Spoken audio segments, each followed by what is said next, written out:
गंगाद्वार की शांत घाटियों में, जहां भोर की लालिमा गंगा की लहरों पर सुनहरा आभा बिखेर रही थी, वहीं तपस्या में लीन थे महर्षि भारद्वाज। वे महान ऋषि, जिनकी साधना से दिशा दिशा गूंज उठती थी और जिनका जीवन व्रत, नियम और तप का प्रतीक था। एक दिन उन्हें एक विशेष यज्ञ की तैयारी करनी थी और यज्ञ से पहले आवश्यक था गंगा स्नान और शुद्धि। इसलिए प्रातःकाल वे अपने शिष्यों के साथ गंगा तट की ओर बढ़े। चारों ओर हरियाली से आच्छादित वन, मंद पवन और गंगा की कलकल ध्वनि वातावरण को दिव्य बना रही थी। इसी समय गंगा के निर्मल जल में स्नान कर रही थीं स्वर्ग की अप्सरा घृताची। उनका रूप ऐसा था मानो स्वयं सौंदर्य ने धरती पर अवतार लिया हो। भीगे केशों में झिलमिलाता सूर्य, शरीर पर गंगा जल की चमक और चाल में वह स्वाभाविक लय जो किसी का भी मन मोहित कर दे।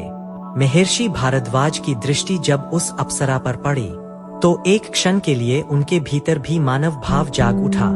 वह भाव जो किसी तपस्वी को भी परीक्षा में डाल देता है।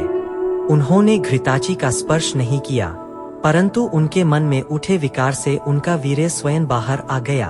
महर्षि ने तुरंत अपने भावों को संयमित किया और उस दिव्य वीर्य को एक द्रोण कलश में सुरक्षित कर लिया। समय बीता और उस द्रोण से उत्पन्न हुआ एक तेजस्वी बालक।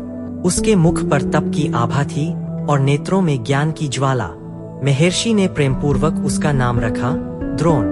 वही बालक आगे चलकर बना आचार्य द्रोण, जो कौरवों और पांडवों दोनों के गुरु बने, जिनकी शिक्षा से अर्जुन ने धनुर्विद्या में अपराजय स्थान पाया और जिनका नाम सदा के लिए इतिहास में अमर हो गया।